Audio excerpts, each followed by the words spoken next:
lost, SEZs overall lost their sheen because that was one of the major benefits that were extended to them. Now, having said that, if you look at the data in terms of exports on goods and services side, so it is like if a $100 export is made from SEZ, around $30 or $40 is in terms of goods manufacturing, and $60 in terms of services. So essentially, all the glitzy buildings that you see in Gurgaon or Bangalore or in Pune, many of them are in SEZs. Right? I didn't know that. That's interesting. Okay. Interesting. Yeah. So that is something which we should keep in perspective, that while initially SEZs were conceptualized, and you mentioned about Kandla goes back to 1965, right? And the act only came in 2005. India and the policymakers thought that if we come up with a dedicated zone, that will help us in achieving economies of scale in terms of manufacturing is concerned, but that has not really happened. And that's why I'm sure you and many of others who are in the room must have read sometime in June an SEZ amendment bill came. And initially that was called a Desh bill, where it was quite ambitious in terms of changing the entire character and converting SEZs perhaps into hubs. But that didn't come through, essentially because there are concerns around, one, the kind of benefits that are already sunk into the SEZs. What will happen to the domestic tariff area units there? So that is one concern on the part of policymakers. It may so happen because it is like this, that if you have a unit in SEZ, certainly you are competitive, you are more efficient. So if you are allowed to even sell or clear your goods into domestic tariff area, and if you are allowed to compete perhaps on a level playing field with the domestic tariff area units, that would create sizable injury to them. So I because feel like of that, there are some precedents for this in maybe oil and refined oil products, where I think similar issues have been sorted out in the past that are sort of comparable to these, it feels like to me. So maybe it could be addressable, but I think it sounds like one of the core issues is how a power station that is built in one of these SEZs could supply surplus power into the domestic market, right? That's a key picture here. Right. Do you have a sense for when that might be resolved? Right. So as I mentioned to you, there are two actors here. One is an SEZ. The other actor is an export-oriented unit. So what is the difference? So export-oriented unit is a unit, right? It is agnostic to its location. It's not a demarcated area. I can have an EOU anywhere in the DTA. I can have an EOU in SEZ also. Now the regulations as they stand, so far as an SEZ unit is concerned, as I mentioned in my presentation also, you can clear surplus power into DTA, and the only thing required is that you pay certain tariff, which is notified by Department of Revenue in India, Ministry of Finance, and you can do that. So that's not a challenge. In the case of EOUs, I think that is the missing bit that is to be done. And the other important thing is that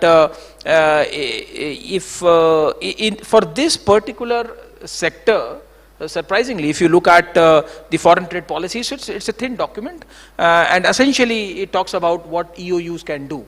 So it's an administrative kind of a document which comes up every 5 years by the ministry. So in that it is mentioned that if you are a renewable energy producer and you want to establish a captive plant, so we understand that industry in this sector, perhaps the plant that would come up would kind of captive plant, right, which will cater to the requirement of my principal as a client.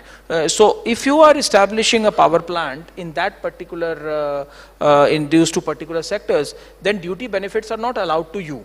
So I'm not sure what was the historical context of that, but I think what I can share with the House is that yes, indeed, that is being discussed at the highest level, and we should expect amendments on that. So Yeah, well, certainly India's moved quickly on policy updates in recent years, so that's really encouraging to hear, the speed of the decision-making around that. It sounded like the SEZs were more suitable for solar power-based hydrogen and ammonia initiatives rather than wind power. Is that what you were saying up there? Yeah. And that emanates basically from the requirement of having a contiguous landmass. So if you look at SEZs, and that is a world model. You go to China, you go to US. India is no different to that. There are two, SEZs always walk on two legs. The first leg is the contiguous landmass, and now government keeps on tweaking it. It was 500 hectares, now it is 50 hectares. As I mentioned in my presentation for semiconductors, currently it is 10 hectares. So that policy space is available with us to respond to the needs of the industry, but it has to be contiguous, one.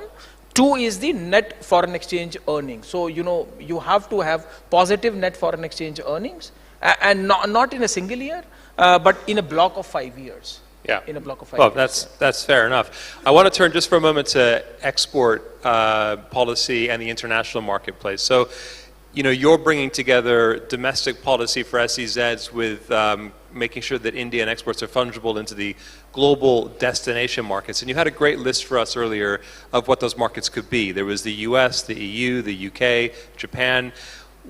What is India doing around shaping export policy for hydrogen and ammonia exporters, let's say ammonia exporters, to make sure that they're truly fungible into those destination markets? And is that changing the way that the receiving markets are shaping their import policy? Is there a back and forth, a dialogue, if you like, to create some kind of harmonization?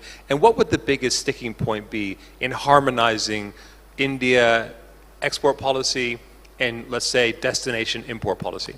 Right. So in terms of harmonization and securing markets, as I mentioned to you, unlike India, where we still don't have mandates in terms of green hydrogen and green ammonia. If you look at EU, you look at Japan particularly, these two markets, they have mandates, and then they have their own domestic regulations.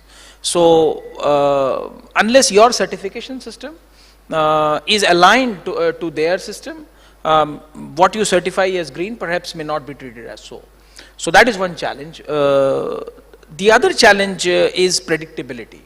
So now what we are seeing increasingly in particularly in the trade domain is uncertainty, right? And which is antithetical to investment, which is antithetical to international trade, because trade and investment thrives on certainty. Businesses thrive on that, and that's why you do free trade agreements. Essentially, you do free trade agreements because, one, certainly they reduce your headline tariffs, but you don't do FTAs for that. You do FTAs for certainty, because now my exporter knows that if I am exporting to country X or country Y, this is the tariff that I would be getting, and this is going to be for quite some time unless it is reviewed. So what is important and what is a bottleneck that is coming up? You must have seen multiple rounds of negotiations with EU and with other countries, and those are the sticking points in terms of I have my own regulations and you have your own regulations. They are not harmonized. Yeah. So one requirement could be that why should I cede my policy space for you? Sure. Right. And on the certification question, just to dig into that one a little bit more. Are the gaps that are there, are they around the definition of what you're certifying or the measurement of what you're certifying? I don't know if you get my drift. So is the definition of certification different about what the standard is, if you like, or the actual tracking mechanism to measure something? So my sense is it's a technical question but my sense is that it is perhaps more on the measurement side, and less on the standard side. Yeah, that's often the case in these things, isn't it? Right. So Director Pundir, thank you very much for taking us through the very important moving parts of aligning the SEZs and export policy to support the infrastructure. It's been great to have you with us today. Thank you so much. Thank you.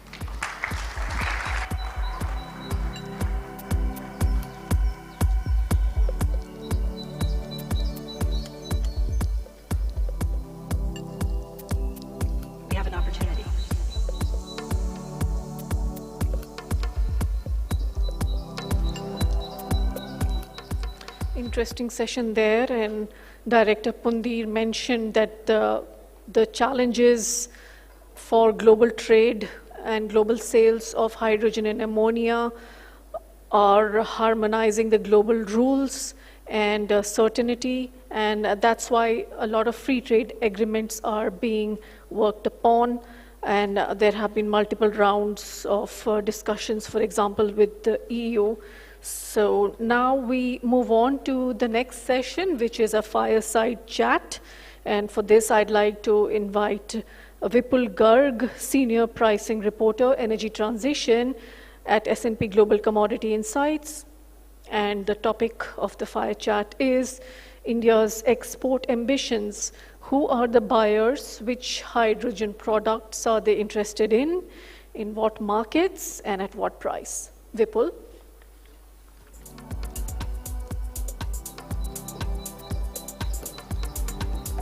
Thanks, Ruchira.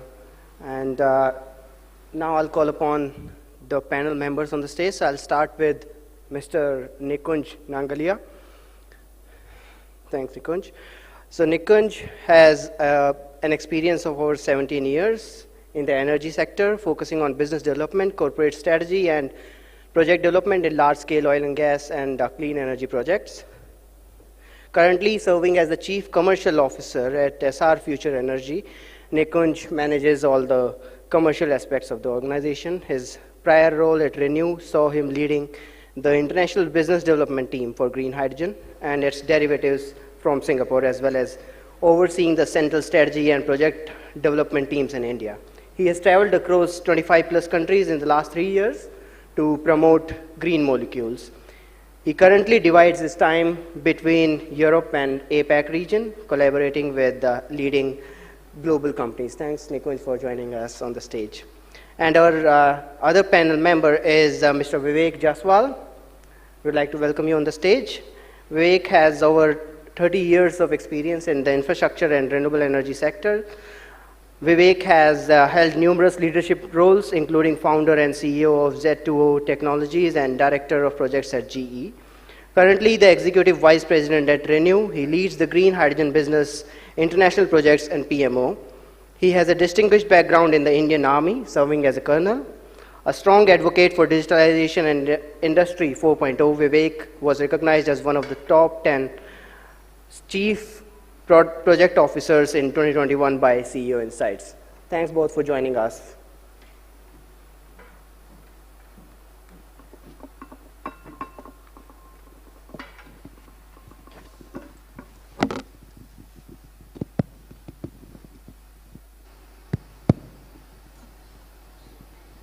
Okay.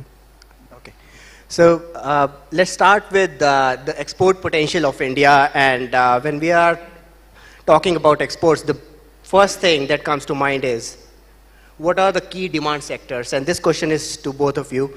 Which are the key demand centers, and what is their incentive to switch to a low carbon product? Thank you, and really nice to be here today.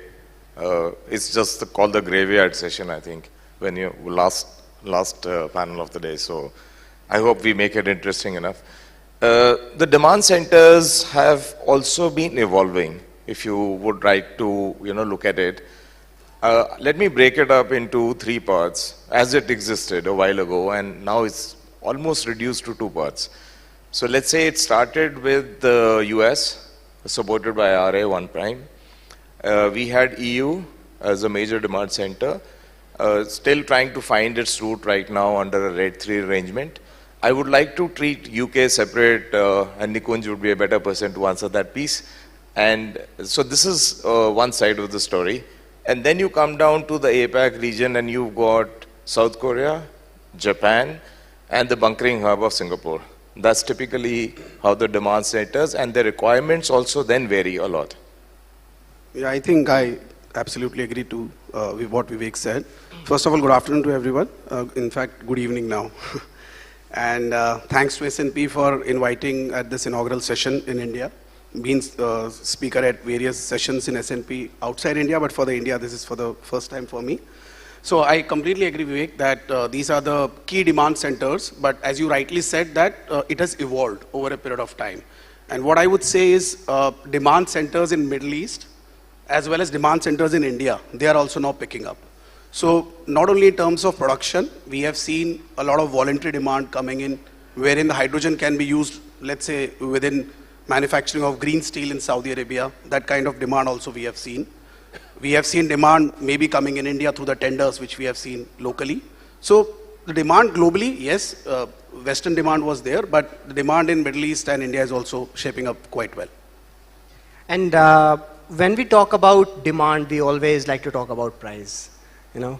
And then we talk about, okay, why are these people switching to a low carbon hydrogen or a low carbon ammonia, so to say, you know. And so, and then when we talk about price, there are competitors in the market as well, you know, who might be offering at a better price than India. For example, low carbon ammonia is generally perceived to be as a low price product compared to renewable. So how are you convincing these buyers that renewable hydrogen is the product for you?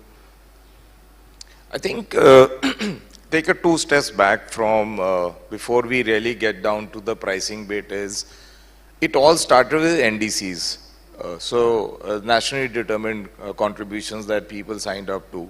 And now they had to meet, or they need to meet those targets from decarbonization as a standpoint. Once you went to a decarbonization standpoint, they started defining what does that really mean to each of them. So then those are the kind of certifications that are mandated, and that has to come in. Now, if you look at the centers that we were speaking of right now, and you said, okay, let me look at Europe for a moment. They have come and defined that, okay, these are the RFNBO guidelines under which, you know, we would like to be working. And they also said 50% of whatever we do in this space will be locally sourced from EU, and 50% is what we'll source from outside. That's typically their stance. And if you go to RFNBO guidelines, really, they're very stringent. And those guidelines, to meet those guidelines, you will almost have to go through the green journey, and the very stringent green journey that we go through. Moment I switched to the APAC region, the things, and UK is a little different, and UK is really not following RFNBO guidelines. They have their own guidelines. That's a low carbon guidelines, more flexible to work with. The moment I shift focus and I go to the APAC region, the situation changes. They're no longer talking of this, and that's why green was not very popular in South Korea or Japan for quite some time. It was blue that was beating it, because LNG to the route was convenient. So that was the price point. So the price differential under which they were trying to operate, what the problem, as somebody in the earlier panel very nicely said it, what was not known is, how do you pass on this price to whom? Who will pick up that tab? And that is the gap, I think, where we are even right now struggling to solve. Who will finally pick up the tab? And if that is not completely known, are you going to put the tab out of, let's say for a moment, if you said you are sending ammonia out, against the normal, gray ammonia to green ammonia, the price will be 3x, not 3x, sorry, it's 450, so it will be, let's say, close to double, 2x. So that will be the number you're hitting at. Now, who's going to pay for that number? Whether you're going to do through a CFD mechanism, are you going to do some other mechanism? Those are the challenges that they are still, and there are no mandates today. Even when I'm talking of EU, there are no mandates. So pricing is still a challenge to solve. So in short, I don't think that's totally as a solved mechanism, but I think we're still finding a space. But closing comment on that would be, people are very curious to know how did we reach 600, and suddenly the price, which seems to be 950 in the world market, is now coming down to, assumingly they think it is 600. So let's see how it plays out. Yeah, absolutely agree with Vivek that the price gap has to be brought down only by, let's say, CFD kind of mechanisms. Because if we look at the cost curve, I also believe that a number of 600 is quite competitive. Even if you look at that number, then still you are at a gap with a gray price right now. So if you take example of Japan, where the CFD scheme is there, you take example of the CHPS scheme, which got concluded the last year, and blue ammonia was the winner. You take Hindco scheme, where you have a clear-cut subsidy coming in from the GIZ and the German body. So unless you have those mechanisms plus mandate built in, it's very difficult to bridge the price gap. In fact, somebody asked me some other day that when do you think that the parity between the gray and green, or let's say gray and clean, will be there? I don't think so. The answer is 2028 or 2030. It will take some time. Right. And we are also talking about CFDs. We are talking about lack of harmonization in the standards, in the global standards. Japan has a different one, UK has a different one, Korea, Europe, everyone has a different standard. So is the lack of harmonization a roadblock to creating a self-sustainable hydrogen economy? Definitely it is. Maybe the sector hasn't grown in a way that they looked at holistically that we are going to look at decarbonizing the world. What it started out was decarbonizing their own selves. So Europe was trying to decarbonize itself. So were the part of the countries that were trying to do it. India came with a different standard altogether. Now the realization has come in that if your standards are not harmonized, then how are you going to justify and come in to say that who's going to sell where? One, which is a very, very big risk that continues. Second, how do you ensure traceability? That's another big challenge. That's the elephant in the room right now to solve. Some solutions are coming up. So you got the mutually recognized agreements that are now being spoken of. You got a bilateral running between MNRE and EU. It's a very close bilateral. We are hoping the similar thing after the Prime Minister visit to Japan would also start. I'm not sure, Nikunj, if something has happened and that you're close to the topic, but there are conversations that are running around it. And I think as we run through these bilaterals, seems to be the only way for now to get past this. I don't see that you'll have one cohesive world standard coming up. As of now, I don't see it. And in fact, in the morning session, while we have speakers from AM Green, ACME and the other developers, there was a point very well raised that they are trying to produce a fuel which is applicable to the highest standard. Now, if you're trying to do that, then at the same time, you're omitting the markets where you can serve a cheaper fuel. So if you don't have the harmonization, then it becomes very difficult for producer to match the requirement and to match that price gap. So I think that's a very important step that you should have a harmonized system across the globe.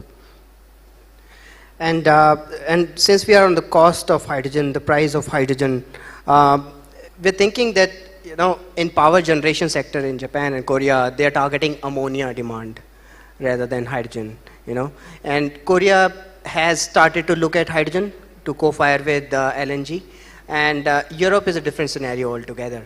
So how are you looking at the challenges? Because hydrogen is not easy to transport, it's expensive as well, especially when you're looking overseas customer base, So how are you tackling with the challenge of the already high cost, and then maybe if you want to transport ammonia and then crack it back, the cost would be even higher? Yeah. So I would say, see, like any other industry, until and unless the economics are there, it's very difficult for somebody to first produce hydrogen from a renewable energy source, convert to ammonia, send back, and then crack back again to hydrogen and then use it as a power source. Okay, we lose a lot in the entire process. So I believe to begin with, the other use cases of ammonia, like in Singapore, they are using ammonia to fire directly ammonia-fired turbines to produce power. They are using ammonia as a bunkering solution, as a shipping fuel. In Japan and Korea, ammonia is used as a coal-fired, to co-fire with the coal power plants. You have the other use cases of hydrogen where you convert it into methanol, use it as a shipping fuel. There are companies in Europe which are using methanol to produce green plastics. That's also in the round. So maybe these set of use cases will be the first ones to go ahead rather than pure hydrogen. Pure hydrogen, definitely in Europe, there are the use cases, but again, we don't know the answer to cracking. And at what cost, at what would be the landed price after we crack the hydrogen. So I would say that initially this 4, 5, or maybe any other use cases will move ahead. And later on, when the market is mature enough for hydrogen to be used standalone after cracking, and when the cracking is also mature, then it will move to that market. Yeah, thanks. I think well said. I think look at it like this, that you have a green molecule, right? Let's for a moment understand that for now your green electron has a radius of conversion when you go down to a green molecule, the first stage, and you say it is hydrogen now, right?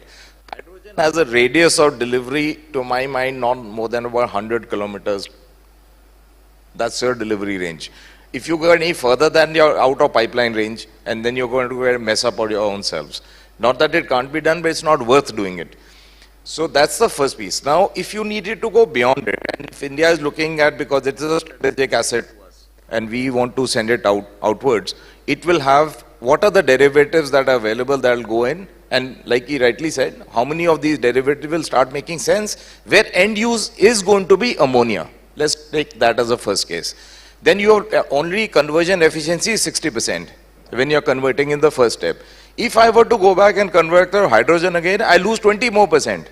And the price shoots up. So I will go back by, I think, $1.50 to $2 if I reverse crack it now. Not even worth looking in this direction. I can't sell level 1. How am I going to sell level 2? It's impossible. So first part is ammonia is, green ammonia is real, green ammonia is doable, and it's very easy to send it. Yes, a little toxic, but manageable. The other part, I think, which is coming up exceedingly well, is going to be the methanol space. I see e-methanol coming up as a good next step, and in fact going very fast right now. And with IMO mandates on shipping and all coming in, e-methanol will take off. And the subset of the sub-mandates of SAF, again, e-methanol is the first base feed that will take you to aviation. So SAF is aviation.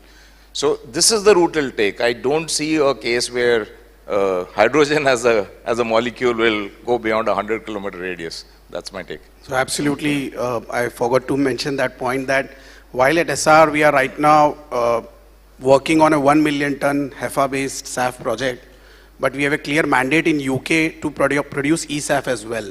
And for that, as Vivek rightly mentioned, we would be doing something e-methanol project in India and then do methanol to jet conversion. So we have already an airlines market driven by the Corsair guidelines where we have to use eSAF to a particular extent. And if you have a mechanism like revenue certainty mechanism, which is there in UK, it will come under the legislation most probably next year. Then you would be able to bridge that price gap, like you have the CFD schemes in other countries, and you are able to sell that molecule in terms of SAF and not pure hydrogen. Just to close the session, can you answer the one final question regarding pricing? Are there some examples from other markets that we have to close the gap, to bridge the gap, because buyers want something else, and the producers have some capital-intensive projects, some cost recovery to manage, you know? So there is a clear gap between the producers and the buyers' expectation from the price. So do we have some examples from other markets that we might have seen that can be replicated to hydrogen either now or at a later stage? So maybe I can give an example from a SAF perspective. So in this industry, we started earlier with a cost-plus model, although that model is still prevalent. Now the good part is in a SAF industry where we are producing SAF from a HEFA-based process, wherein the feedstock is used cooking oil, the index of used cooking oil has slowly increased to a level wherein the prices of SAF are at par, or let's say at par means you don't have any margin if you add the feedstock cost plus processing fee plus yield loss. So that's a clear example of how airlines are now ready to sign with us long-term agreements, considering there is not a high arbitrage between the available SAF prices in the market and the cost plus model. This was only possible because the feedstock which is used in the SAF industry, the used cooking oil, is used by other industries as well. It is used to produce Yukomi, it is used to produce biodiesel, and many other feedstocks. So that's a more liquid benchmark available right now. Now, if you talk about green ammonia and green methanol, I personally don't believe that there are so liquid indices available so that you can benchmark the cost plus price on that. But again, once we get into by 2028, 2030 in time to come, maybe once this product goes into the market, we would have sufficient benchmark available at which we can peg the prices while we discuss with the off-takers. I'm just wondering, are we really pricing it right? So there is a lot of difference between what is cost and what is value. And somewhere in this whole jungle of cost and value, I think we've lost our direction completely. Let's understand, when you're saying it is cost, have you put all the cost in place? We haven't. So have you put all the carbon back into place? We haven't. So there are elements of the cost we haven't looked at, and they are looked at, but we haven't priced it in. Let's be frank on saying it, how we've looked at. Now, that's one space. This industry is very nascent, very early stage.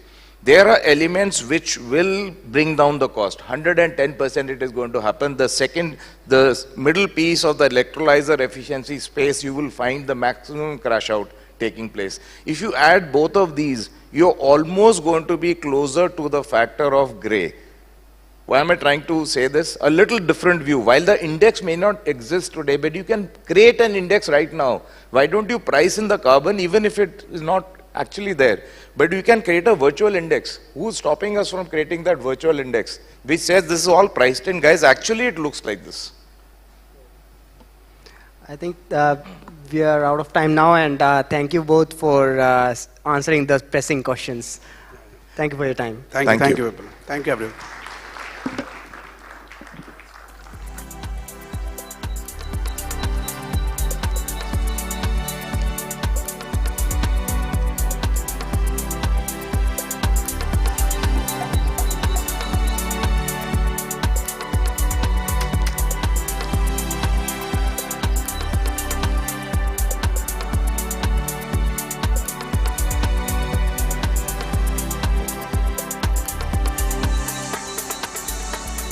Lots of pointers in that fireside chat, for me at least.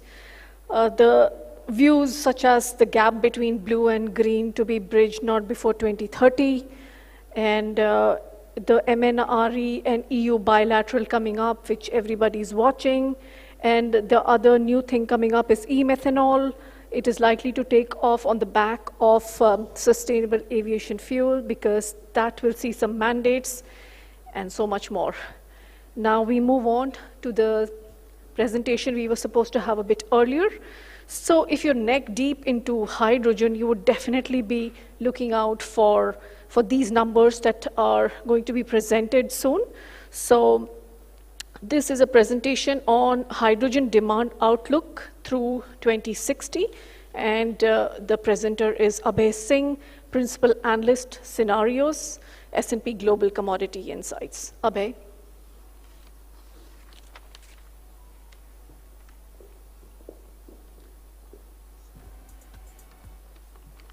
Thank you, Ruchira. Good evening, everyone. Yes. Forward? This one? Yeah. Okay. Okay, so thank you. So thanks all the presenters and the panelists. I think we have been hearing a lot about hydrogen. Let me diverge a bit and talk about the overall primary energy in different scenarios, and then we dive deep into the total hydrogen demand required globally by end of 2060, and then giving a snippet about India. So I'm from the Energy and Climate Scenarios team. Let me talk about a bit what are the energy and climate scenarios. So I'm going to present here some of the key metrics from from scenarios analysis. So basically, energy and climate scenarios are how it's kind of an exploration of how world could evolve under certain different set of assumptions. These are ground-up built scenarios based on the information being collected from leading experts within organization as well as outside the clients. Those are then collated, and we have developed the complex narratives which then depict different social, political, and economical landscape upon which world could evolve in terms of energy market. So the names that you are seeing here, they might be fascinating. This base case, adaptation, fracture, and renaissance. I'll come with one by one in these scenarios.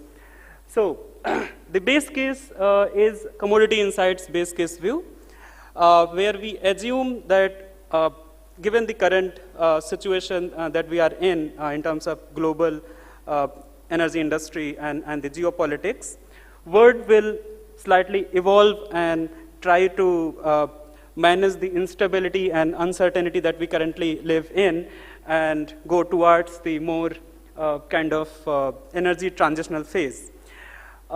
We can see that in this in this scenario, we are achieving 2.4% of average GDP growth rate throughout 2060 globally, which is attracting almost 17% up in total primary energy demand as compared to current levels by end of 2060. The fossil contribution in that total primary energy demand would be 52% in this case, and we are achieving a 31% reduction in GHG emissions by end of 2060, which is translating a 2.5 degrees centigrade of warming by 2100. So this is the base case.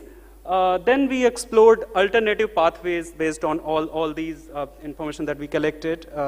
The first alternative is adaptation. In adaptation, we have assumed that world may adopt all the assumptions that are adopting the climate change rather than mitigating.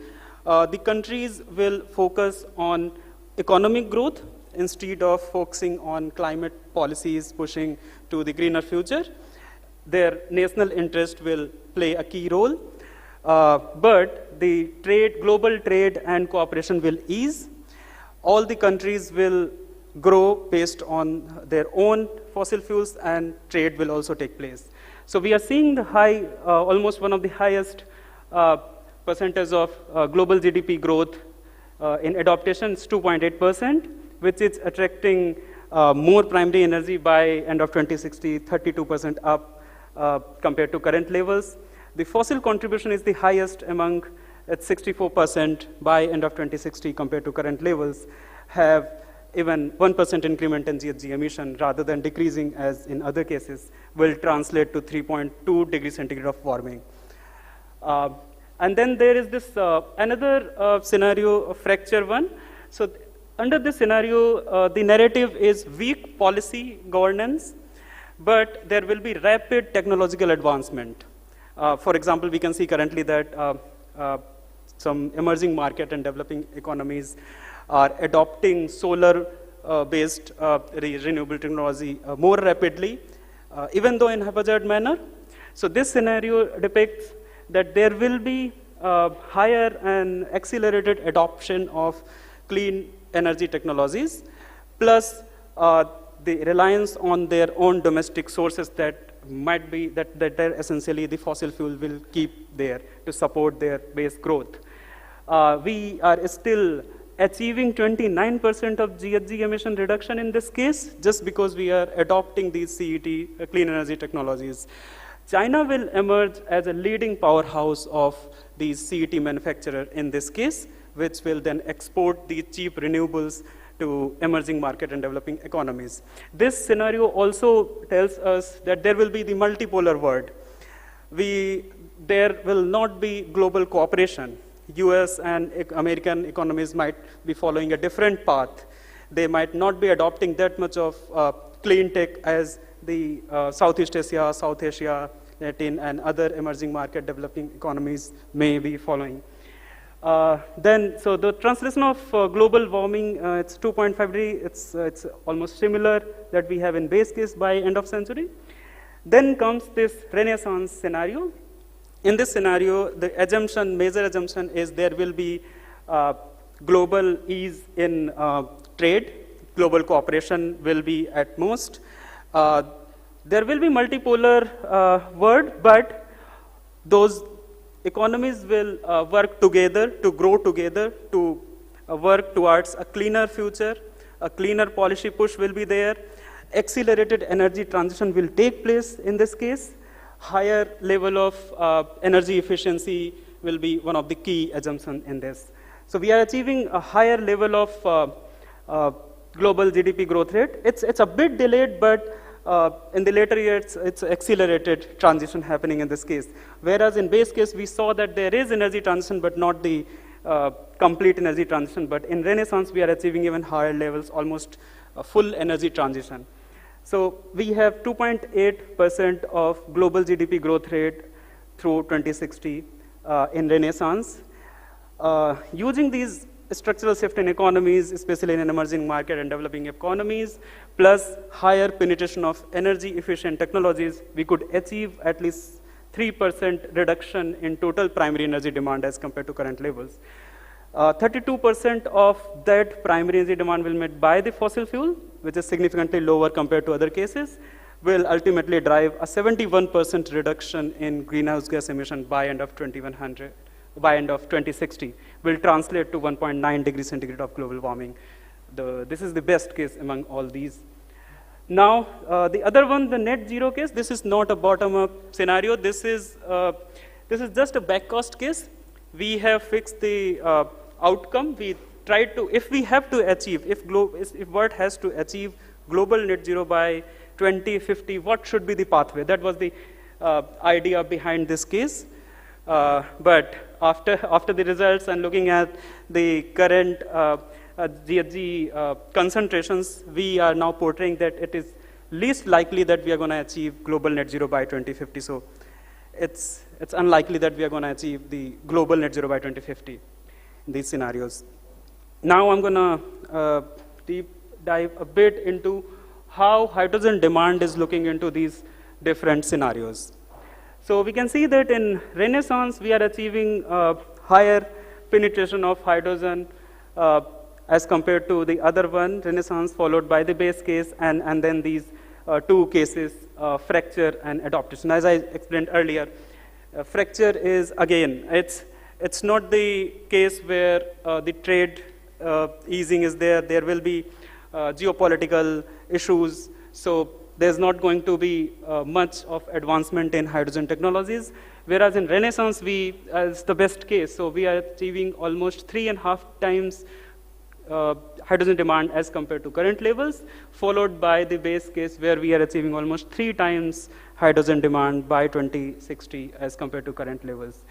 Let's look at the sectors which are consuming hydrogen currently and what would be the emergence of other sectors that are going to lead the hydrogen demand. So currently it's all about industry and feedstock. When I'm saying feedstock, that includes the refining feedstock and chemical feedstock. So as of now, almost all of the hydrogen demand that's being used in different sectors is industry and feedstock. But if you look at the forecasted part, transport, power sector is taking a lift and achieving even higher share of hydrogen. If you look at this period of 2030 and 2040, this is the key differentiator between the two scenarios. In Renaissance, we are taking even more rapid use of hydrogen as a clean fuel. In base case, this transport includes shipping and road transport, whereas in Renaissance, the transport sector includes aviation also, shipping, road transport, and the aviation, followed by the power sector use. And then the other use. Other use includes domestic, residential, and commercial penetration of hydrogen here. So now let me look at this supply, how this supply is going to play a role in these two scenarios. I'm taking only these two scenarios because those are having significant chunk of hydrogen demand. So comparing the base case and the Renaissance. So if you look at the base case, so currently it's all about gray hydrogen that's being produced globally.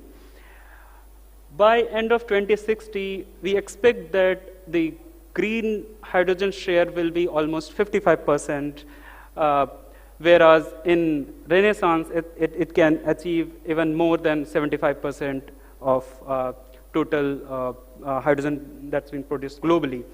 Blue hydrogen is going to be a phenomena of US, Europe, and Middle East. Later, we will look at Indian slide, and we see that India is probably going to move directly from gray to green instead of transitioning to blue hydrogen under these assumptions. So let's look at India now. So these are some key metrics from Indian perspective. So India is projected to be massive economic growth by 2060. It's 4.9% of average annual growth rate through 2060. This is translating to almost 6 times the GDP that we currently have by 2060, attracting a lot of primary energy demand, 78% up as compared to current levels by end of 2060. We still be relying somewhat on fossil fuels. 55% of total primary energy demand will be met by the fossil fuels. having 16% up in greenhouse gas emission in the base case.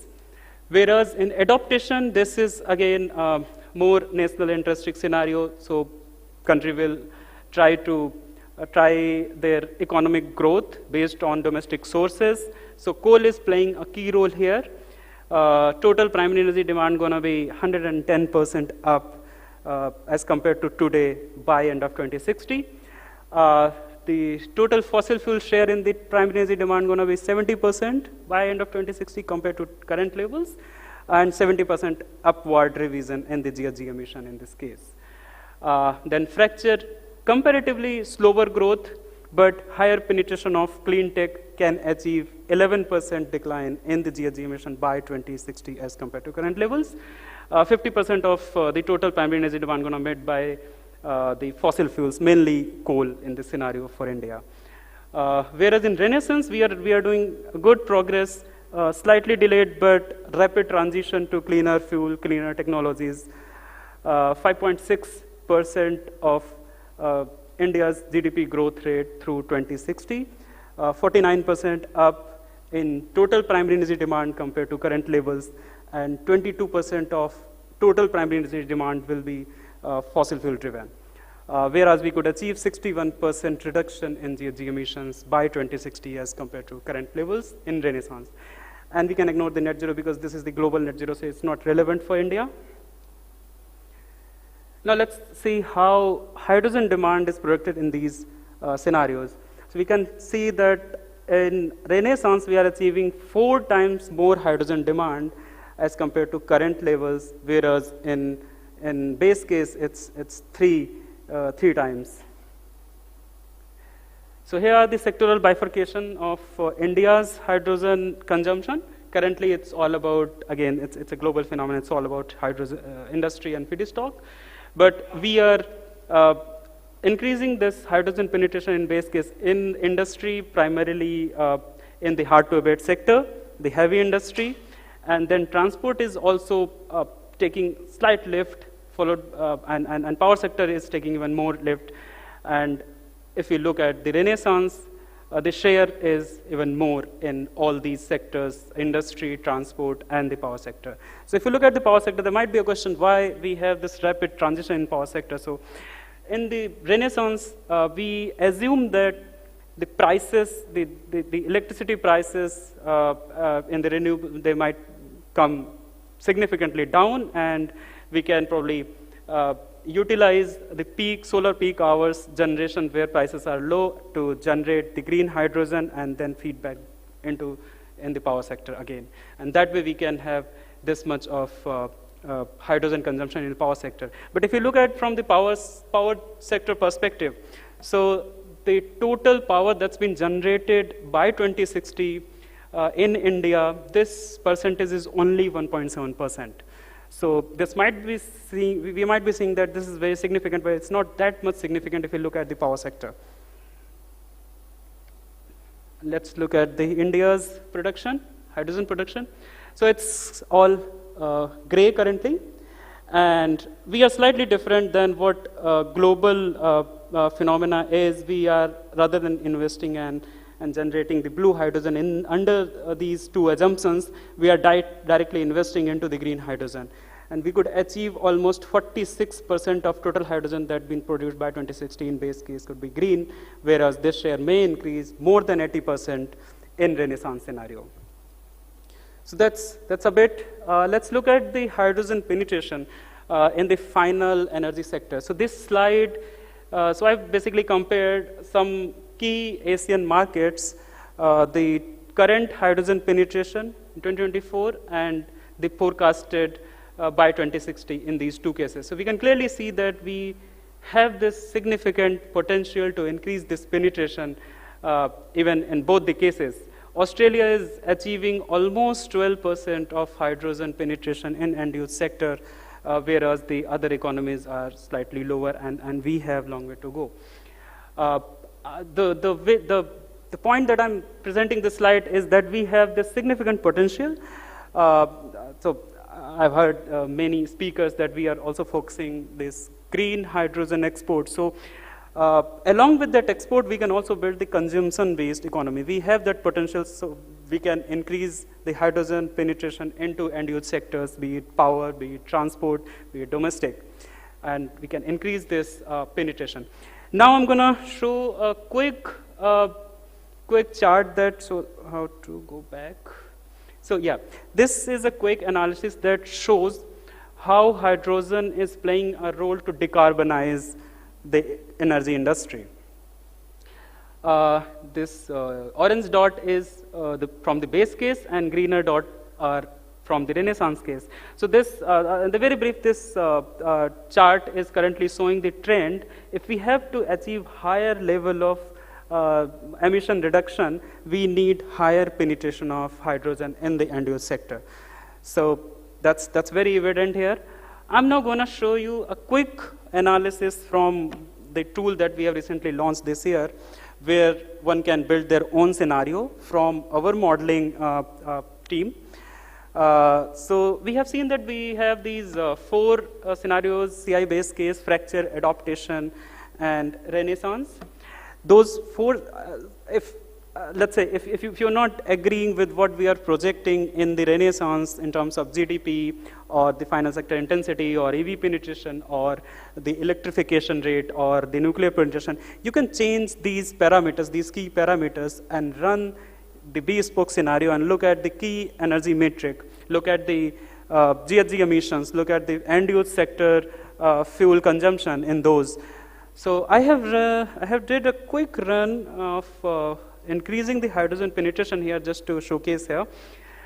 We have just seen in previous slides that in base case, India is achieving 2% of hydrogen penetration in final sector.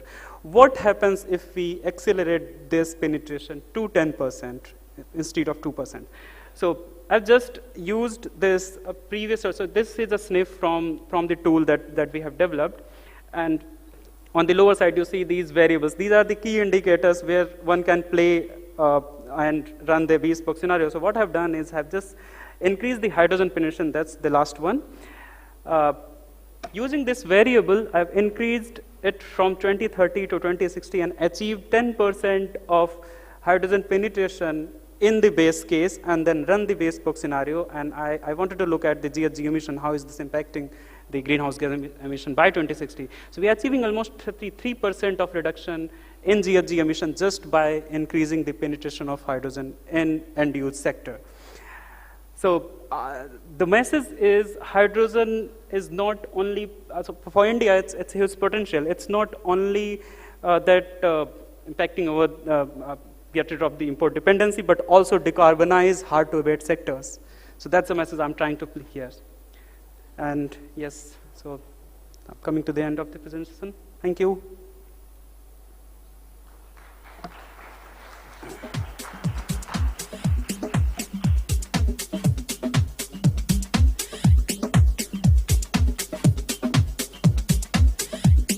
Thank you, Abhay. So a lot of pointers in the presentation. The biggest one is that there is a broad range of global outcomes foreseen by analysts, and in our part of the world, in India, there are several peculiarities which are going to be seen, and hydrogen is not just going to be decarbonizing, but it is going to be replacing energy. India is going to jump straight away to green hydrogen and not have any blue hydrogen at all. Industry and feedstocks look like they are going to be the primary consumers now, but according to Abhay's forecast, transport and power are also expected to come in at some point and expected to grow faster. And with that, we come to the very last part of our day one's program. And for this, I'd like to invite Mr. Anil Taparia. He's Chief Operating Officer, Green Hydrogen and Ammonia at ACME. Mr. Taparia is going to make the closing remarks.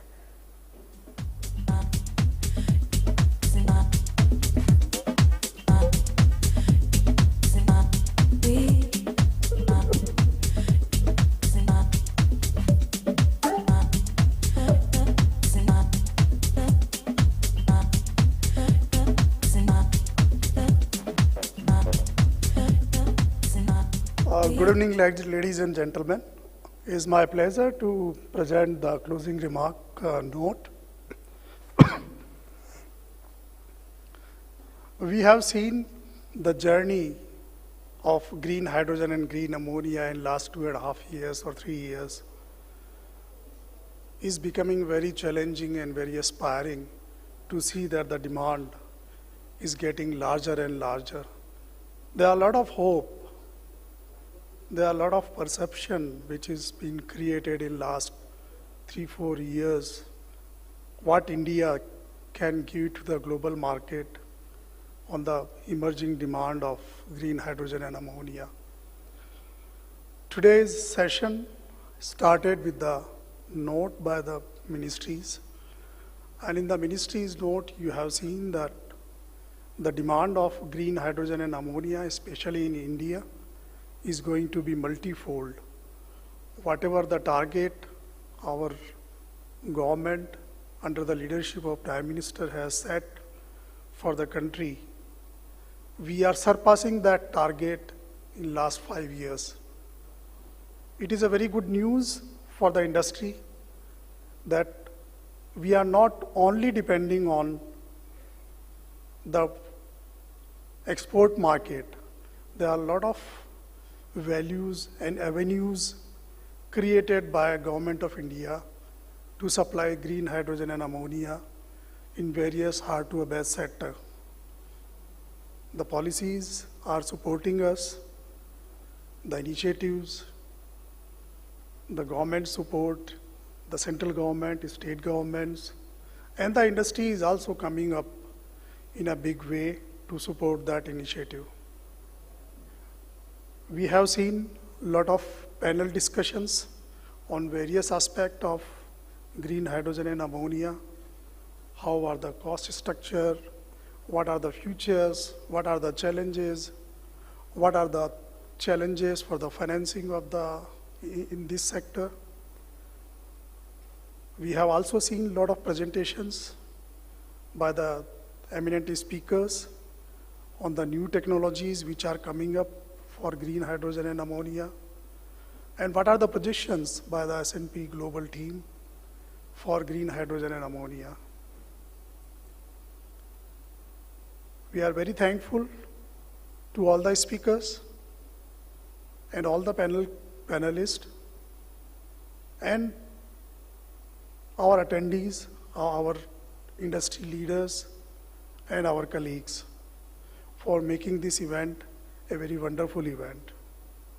Once again, on behalf of S&P, we wish to thank you all for your attendance, for your patience listening of the full day, and we are expecting that tomorrow will be again the same day with a lot of new speakers, new challenging topics on which our speakers and panelists will talk, and our industry will gain from the knowledge, and they will share their experiences in various fields in green hydrogen and ammonia.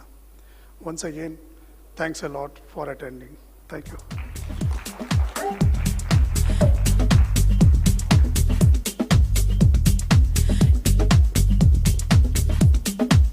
With this, we come to the end of day 1 of our program. And I'd like to remind everybody that tomorrow morning we start at 9:40 a.m. And also, if you could kindly wear your badges at all times during the conference, it would be really very nice. Thank you and goodbye.